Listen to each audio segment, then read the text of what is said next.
कौसल्या सुप्रजा रामपूर्वा सन्ध्या प्रवर्तते उत्तिष्ठ नरशार्दूल कर्तव्यं दैवमान्धिकम्।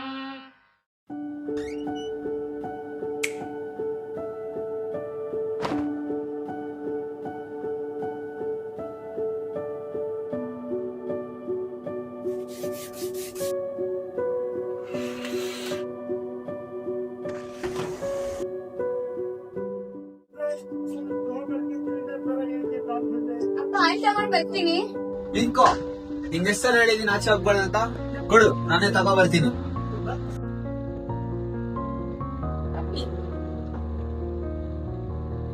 ನೋಡು, ಇವತ್ ನಿಮ್ ಕಾಲೇಜ್ದು ಫಸ್ಟ್ ದಿನ. ಏನಿದ್ರು ಓದೋದ್ ಮಾತ್ರ ಇರ್ಬೇಕು, ಬೇರೆ ಏನ್ ಇರ್ಬಾರ್ದು. ಅವ್ರ ಹತ್ರ ಸೇರೋದು ಬರೋದು ನೋಡಿದ್ರೆ ಅಷ್ಟೇ, ಆಯ್ತಾ? ಕಾಲೇಜಾ ಮನೇನಾ ಅಂತ ಇರ್ಬೇಕಷ್ಟೇ. ಇವತ್ ನಾನ್ ಕಾಲೇಜ್ ಫಸ್ಟ್ ಡೇ, ತುಂಬಾ ಚೆನ್ನಾಗಿ ರೆಡಿ ಆಗಿ ಹೋಗ್ಬೇಕಲ್ಲ. ಅಪ್ಪ ಬನ್ನಿ ಕಾಲೇಜಿಗೆ ಬಿಡಿ. ಮಗಳೇ, ಏನಿದು ಬಟ್ಟೆ ಈ ತರ ಹಾಕೊಂಡಿದ್ಯಾ? ನೀವ್ ಗೊತ್ತು ತಾನೆ ನಂಗೆ ಇವೆಲ್ಲ ಇಷ್ಟ ಆಗಲ್ಲ ಅಂತ. ಕಾಲೇಜ್ಗೆ ಹೋಗ್ತಿರತ್ತಾನೆ, ಕಾಲೇಜ್ಗೆ ಯಾವ ತರ ಬಟ್ಟೆ ಹಾಕೊಂಡು ಹೋಗ್ತಾರೆ? ಹೋಗು, ಬೇರೆ ಬಟ್ಟೆ ಹಾಕೋ ಬಾ.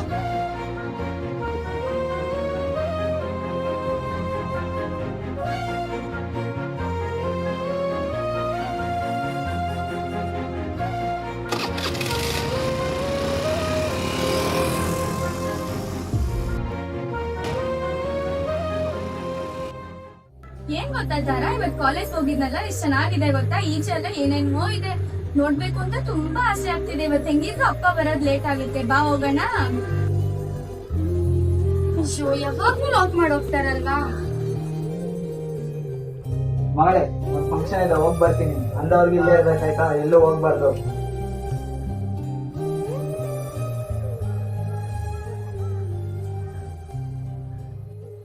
ಏನದು ಫೋನ್ ನೋಡ್ತಿದ್ಯಾ? ನೀನ್ ಎಷ್ಟಲ್ಲಿ ಹೇಳಿದೀನಿ ಫೋನ್ ಎಲ್ಲ ಮುಟ್ಬಾರ್ದು ಅಂತ. ಕೊಡಿಲಿ. ತಾರಾ, ಅಪ್ಪ ಹೆಂಗಿದ್ರು ಈಚೆ ಹೋಗಿದ್ದಾರೆ, ಬರೋದು ತುಂಬಾ ಲೇಟ್ ಆಗ್ಬೋದು. ಇದೇ ಒಳ್ಳೆ ಚಾನ್ಸು, ಮನೆ ಬಿಟ್ಟು ಈಚೆ ಹೋಗೋಣ.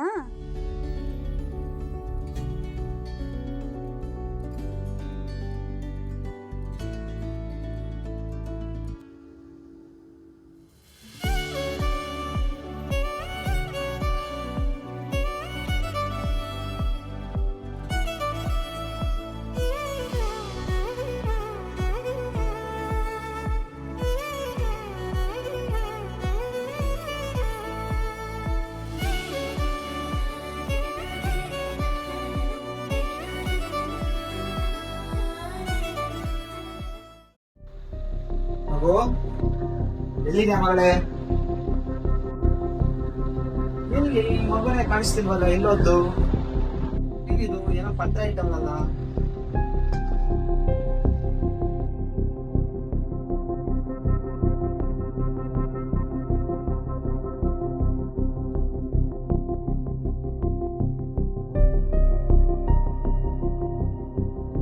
ಅಪ್ಪ, ನನಗೆ ಬುದ್ಧಿ ಬದಲಾಗಿಲ್ಲ, ನಿಮ್ಮ ಮಾತು ನಾನು ಯಾವತ್ತೂ ಮೀರಿಲ್ಲ. ಆದರೆ ಈಗ ನನಗೆ ತುಂಬ ಕಷ್ಟ ಆಗ್ತಿದೆ ಅಪ್ಪ. ನನಗೆ ಈ ಮನೇಲಿ ಇರೋಕ್ಕಾಗ್ತಿಲ್ಲ, ತುಂಬ ಹಿಂಸೆ ಆಗ್ತಿದೆ.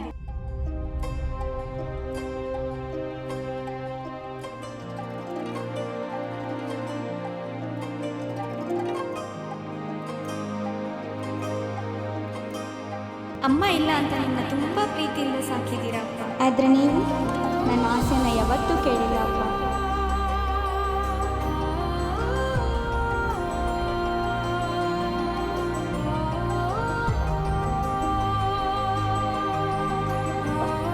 ನಾನು ಮನೆ ಬಿಟ್ಟು ಹೋಗ್ತಾ ಇದ್ದೀನಿ. ನಾನಿಂದ ನಿಮ್ಗೆ ಏನಾದರೂ ಬೇಜಾರಾಗಿರುತ್ತೆ, ನನ್ನ ಕ್ಷಮಿಸ್ಬಿಡಿ ಅಪ್ಪ. ಇಂತಿ ನಿಮ್ಮ ಮಗಳು ಸ್ವೇಚ್ಛ.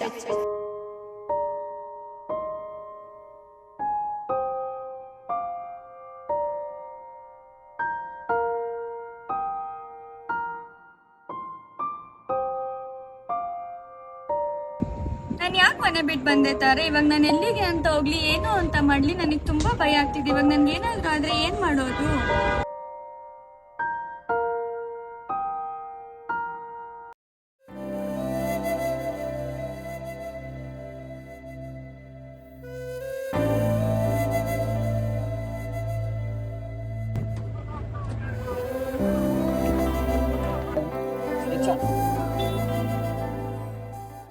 ಯಾಕಪ್ಪ ನನಗೆ ಈ ತರ ಬೆಳೆಸಿದ್ರಿ? ನೀವು ನನ್ನನ್ನ ತರ ಬದುಕಕ್ಕೆ ಬಿಟ್ಟಿಲ್ಲ ಅಪ್ಪ. ನನ್ ಇಷ್ಟ ಆಗಿದ್ ಬಟ್ಟೆ ಹಾಕೋಕ್ ಬಿಟ್ಟಿಲ್ಲ. ನನ್ ಫ್ರೆಂಡ್ಸ್ ಜೊತೆ ಹೋಗ್ದಾಗ ಯಾಕೆ ನನ್ನನ್ನು ತಡೆದ್ರಿ ಅಪ್ಪ ನೀವು? ನನ್ನ ಮನೆಯಿಂದ ಹೊರಗಡೆ ಹೋಗೋಕ್ ಬಿಟ್ಟಿಲ್ಲ. ನಾನು ಏನ್ ಮಾಡಿದ್ರು ಅದು ಸರಿ ಇಲ್ಲ, ಇದು ಸರಿ ಇಲ್ಲ, ಅದು ತಪ್ಪು, ಇದು ತಪ್ಪು ಅಂತ ನಂಗೆ ಯಾವಾಗ ಹಿಂಸೆ ಮಾಡ್ತಾ ಇದ್ರಿ ಅಪ್ಪ ನೀವು. ನನ್ಗೆ ಇಷ್ಟ ಆಗಿದ್ ಬಟ್ಟೆ ಹಾಕ್ದಾಗ ಯಾಕೆ ನನ್ನನ್ನು ತಡೀರಿ? ನನ್ನ ಸ್ನೇಹಿತರ ಜೊತೆ ಬೆರೆಯಕ್ಕೆ ಬಿಟ್ಟಿಲ್ಲ ನೀವು. ಯಾವಾಗ್ಲೂ ಓದು ಓದು ಓದು ಅಂತಾನೆ ಇದ್ರಿ. ನನ್ನ ಜೀವನದ ಮೇಲೆ ನನಗೆ ನಿರ್ಧಾರ ತಗೊಳಕ್ ಬಿಟ್ಟಿಲ್ಲ ನೀವು. ಅಪ್ಪ, ನನಗೆ ಗೊತ್ತು ನಿಮಗ್ ನನ್ ಮೇಲೆ ಪ್ರೀತಿ ಇದೆ ಅಂತ. ಆದ್ರೆ ನಿಮ್ ಪ್ರೀತಿನ ನನಗೆ ಬಂಧನ ಆಗ್ತಾ ಇದೆ. ಪಂಜರದಲ್ಲಿ ಕೂಡ ಕಿರೋ ಗಿಳಿ ತರ ಆಗ್ತಾ ಇದೆ. ನಾನು ತಪ್ಪು ಮಾಡ್ತೀನಿ, ಕಲಿತೀನಿ, ಆದ್ರೆ ನೀವು ಪ್ರಯತ್ನ ಮಾಡೋ ಅವಕಾಶನೇ ಕೊಟ್ಟಿಲ್ಲ ಅಪ್ಪ. ನಾನ್ ನಿಮ್ಮದ್ದು ಅಪ್ಪ, ಆದ್ರೆ ನನಗ್ ನಾನಾಗಿರೋ ಹಕ್ಕೇ ಇಲ್ವಾ? ನೋಡ್ಲಾ ಮೀನಾಕ್ಷಿ, ನಿನ್ ಮಗಳು ಎಷ್ಟು ದೊಡ್ಡವಳಾಗಿದ್ದಾಳೆ, ನನ್ನನ್ನೇ ಪ್ರಶ್ನೆ ಮಾಡ್ತಿದ್ದಾಳಲ್ಲ. ಹೌದು ಮಗಳೇ, ನೀನ್ ಕೇಳಿದ ಪ್ರತಿಯೊಂದು ಪ್ರಶ್ನೆಗೂ ನನ್ನ ಹತ್ರ ಉತ್ತರ ಇದೆ. ನಿಜ, ನಿನ್ನ ಬಿಟ್ಟಿಲ್ಲ ಆಚೆ ಹೋಗೋದಕ್ಕೆ, ಎಲ್ಲೂ ಆಚೆ ಹೋಗೋದಕ್ಕೆ ಬಿಡ್ಲಿಲ್ಲ. ಅದು ಯಾಕೆ? ನಿನ್ ಮೇಲೆ ನಂಬಿಕೆ ಇಲ್ಲ ಅಂತ ಮಗಳೇ. ಈ ಜಗತ್ತಿನ ಮೇಲೆ ನನಗೆ ಭಯ ಇತ್ತು, ಅದರಿಂದ ನಿನ್ನ ಆಚೆ ಹೋಗಕ್ ಬಿಟ್ಟಿಲ್ಲ. ನೀನ್ ಹಾಕೊಳ್ಳೋ ಆ ಬಟ್ಟೆ ಸರಿಲ್ಲ, ಈ ಬಟ್ಟೆ ಸರಿಲ್ಲ ಅಂತ ಹೇಳಿದೆ. ಅದು ನಿನ್ನ ಜನ ತಪ್ಪಾಗಿ ತಿಳ್ಕೊಬಾರ್ದು ಅಂತ ಹೇಳಿದೆ. ನಿನ್ನ ಸ್ನೇಹಿತರ ಜೊತೆ ಬೆರೆಯಕ್ ಬಿಟ್ಟಿಲ್ಲ, ಯಾಕಂದ್ರೆ ಈ ಕಾಲದಲ್ಲಿ ಯಾರು ನಂಬಕ್ಕಾಗಲ್ಲ. ನಾವು ಪ್ರತಿ ಸಾರಿ ಓದು ಓದು ಓದು ಅಂತ ಹಿಂಸೆ ಕೊಟ್ಟೆ, ಯಾಕಂದ್ರೆ ನಿನ್ ಭವಿಷ್ಯ ಚೆನ್ನಾಗಿರ್ಬೇಕು ಅಂತ. ನನ್ನ ಸ್ವಾರ್ಥಕ್ಕೋಸ್ಕರ ಅಲ್ಲ, ನಿನ್ಗೋಸ್ಕರ ನಾನು ಹೇಳಿದ್ದೀನಿ. ಆದ್ರೆ ನನ್ಗೆ ಇವಾಗ ಅರ್ಥ ಆಗ್ತಿದೆ, ನಿನ್ನ ಕಾಪಾಡ್ಬೇಕು ಅಂತ ಹೋಗಿ ನಾನು ನಿನ್ನನ್ನೇ ಕಳ್ಕೊಳ್ಳೋ ಸ್ಥಿತಿಗೆ ಬಂದಿದ್ದೀನಿ ಅಂತ.